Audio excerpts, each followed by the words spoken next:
Naam, salamullahi ala al-ikhwa. Tukiwa tunaendelea na masomo yetu ya namna ya kujifunza kuzungumza lugha fasaha ya Kiarabu katika kitabu cha Ataul Muqit fi Taallumi wa Taalimi al-Lughati al-Arabiyya, zawadi ya mlezi katika kujifunza na kufundisha lugha fasaha ya Kiarabu. Katika somo lililopita tulimalizana na kipengele cha herufi ya kwanza ambayo ni herufi ya hamza, na sasa hivi tunaendelea na herufi ya pili ambayo ni herufi ya bau. Ieleweke ya kwamba bado tupo katika kipengele cha uundaji au utengenezaji wa maneno, lakini ni maneno ambayo yamegubikwa au yamefungamana na herufi maalum ambazo zinapatikana katika mlolongo au mfululizo wa kitabu hiki. Na katika herufi ya bau vile vile pia imekuja na jedwali zisizopungua 4 kama herufi ya mwanzo ya hamza, na mpangilio wa herufi hii ni kama vile vile herufi ya mwanzo. Ina maana ya kwamba jedwali la kwanza inakupa mwelekezo na inakuelekeza ni kwa namna gani utaweza kuitambua au utaiandika herufi ya bau inapokuwa mwanzo, na vile vile jedwali la pili ni herufi ya bau inapokuwa katikati, na jedwali la tatu ni herufi ya bau inapokuwa mwisho, na jedwali ni herufi ya bau inapokuwa mwisho bila ya kuunganishwa na herufi ya neno. Neno la kwanza katika jedwali hili la kwanza la herufi ya bau ni bi'run. Neno hili bi'run likimaanisha ya kwamba ni kisima, tulishalisoma katika herufi ya mwanzo ya hamza, lakini neno hili bi'run, kama tutakuwa na kumbukumbu nzuri ya somo lililopita, tulilisoma katika jedwali la pili. Ina maana ya kwamba hamza itakapokuwa katikati inaandikwa kwa muundo gani, lakini neno hili pia tumelipata katika jedwali la bau ambalo ni jedwali la kwanza, likizungumzia ni kwa namna gani utaweza kuiandika na kuisoma herufi ya bau itakapokuwa mwanzo. Hivyo basi si ajabu maneno kujirudia ambayo tulishasoma katika herufi nyingine, ni kutokana na lengo la somo la kwanza la faslu thani au la sehemu ya pili ambalo ni uundaji wa herufi na maneno. Kwa hiyo neno letu la kwanza bi'run, ina maana ya kwamba lengo kuu ni herufi ya mwanzo ambayo ni bau. Bi'run, bi bau yenye kasra. Bi'run tulishasoma maana yake. Bi'run ina maana ni kitu gani? Neno la pili baladun. Baladun, baladun ikimaanisha nchi.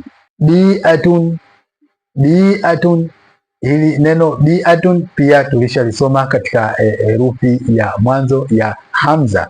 Budhurun, budhurun, neno budhurun likimaanisha ni mbegu kama vile choroko, kunde, mbaazi, mbegu za maboga na mfano wake, inaitwa kwa jina la budhurun. Jedwali la pili la bau linatoa maelezo au ufafanuzi ni kwa namna gani utaweza kuiunda herufi ya bau kwa kuiandika na kuisoma itakapokuwa katikati ya neno. Qiblatun, neno qiblatun hata kwa Kiswahili pia tunatumia kama jinsi lilivyo. Bulbulun, neno bulbul ni aina ya ndege. Bulbul ni aina ya ndege. Ukiangalia vizuri kabisa katika picha ya neno hili utapata kuna picha ya ndege husika mwenye jina la bulbul. Lambatun, lambatun, neno lambatun ni taa aina ya tungi, taa ya umeme aina ya tungi au balbu. Ukiangalia vizuri utaiona picha ya balbu au taa ya umeme yenye mfano wa tungi. Nabtatun, nabtatun, neno nabtatun likimaanisha ni mmea mdogo, hata kwenye picha unaonekana ni kuwa mmea mdogo. Jedwali la tatu ni bau itakapokuwa mwisho wa neno. Maktabun, ofisi. Qalbun, moyo. Kutubun, vitabu vingi. Rakibun, mpandaji au mwenye kupanda, lakini mwenye kupanda hii si mwenye kupanda mbegu ardhini, hapana, ni mpandaji kwa maana ya kwamba amepanda sehemu ya juu, aidha kwenye kipando na mfano wake. Jedwali la mwisho katika herufi ya bau inatutofautishia herufi ya bau inapokuwa mwisho bila ya kuunganishwa na herufi ya neno. Kitabun, kitabu. Babun, Neno babun pia tulishalisoma katika masomo yaliyopita. Thawbun, thawbun, neno thawbun likimaanisha ya kwamba nguo. Sahabun, mawingu. Mpaka hapo itakuwa tumemaliza herufi ya pili ya bau, namna inavyoandikwa na namna inavyosomwa katika hali tofauti tofauti, inapokuwa mwanzo, inapokuwa katikati, inapounganishwa, inapokuwa mwisho, inapounganishwa, na vile vile inapokuwa mwisho lakini bila kuunganishwa. Tukihamia katika herufi inayofuata, herufi ya tau, harfu tai, herufi ya ta. Herufi hii pia imekuja na majedwali manne kama ilivyo kawaida ya kwamba jedwali la kwanza ni herufi husika inapokuwa mwanzo, jedwali la pili herufi husika inapokuwa katikati inapounganishwa pande zote mbili, jedwali la tatu herufi husika inapokuwa mwisho, na jedwali la mwisho ambalo ni la nne herufi husika inapokuwa mwisho lakini bila kuunganishwa. Neno la kwanza tamrun, tamrun, tamrun ikimaanisha ni tende. Tajun, neno tajun ikimaanisha ni taji. Hata katika lugha ya Kiswahili tunatumia hivyo hivyo taji. Ukiangalia vizuri kabisa picha ya neno hili utapata ni kofia ya kifalme. Talamidhu, wanafunzi. Talamidhun ikimaanisha ni wanafunzi, wanafunzi wengi.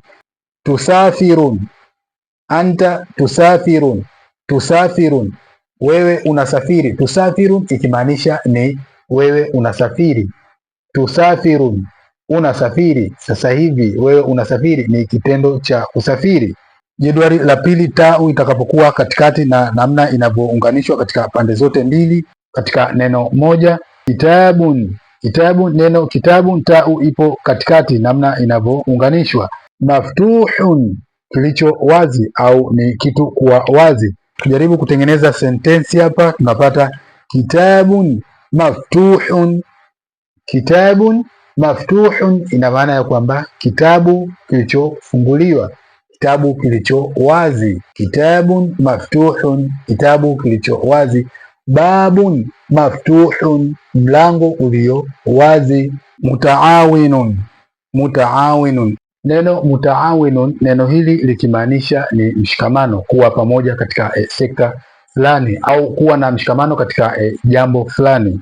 Kutlatun, kutlatun, tau ina sakna. Neno kutlatun ni vipande vizito ambavyo vimeambatanishwa kuwa pamoja. Mfano kama vipande vya chuma utakapoviambatanisha na ukapata uzito, ina maana unapata kipande kizito ambacho kwa lugha ya Kiarabu kinaitwa kutlatun. Katika jedwali la tatu tau inakuwa imeunganishwa lakini inakuwa mwisho wa neno. Baitun, nyumba. Baitun, nyumba. Jitu, neno hili jitu pia tulishalisoma katika masomo yaliyopita. Tahta, tahta, neno tahta likimaanisha ni chini. Tahta, chini. Sabtun, neno sabtun likimaanisha ni siku ya Jumamosi. Yaumus sabti, siku ya Jumamosi. Tukimalizia katika jedwali la nne la herufi ya tau ambalo linatofautisha herufi ya tau inapokuwa mwisho wa neno lakini bila kuunganishwa. Nabatun, nabat likimaanisha ni mimea mingi. Nabtatun, mimea moja. Nabatun, mimea mingi. Nabatun, mimea mingi. Hut, neno hut likimaanisha ni samaki mkubwa aina ya nyangumi. Hut likimaanisha ni nyangumi. Qut, neno qutun ni neno likimaanisha ya kwamba chakula, lakini chakula hiki ni aina ya chakula, mfano kama chakula cha lishe. Qut ni chakula maalum. Na tukimalizia neno la mwisho la herufi ya tau katika jedwali la mwisho la nne katika herufi vile vile ya tau, sukutun. Sukut ikimaanisha ni kunyamaza au kukaa kimya.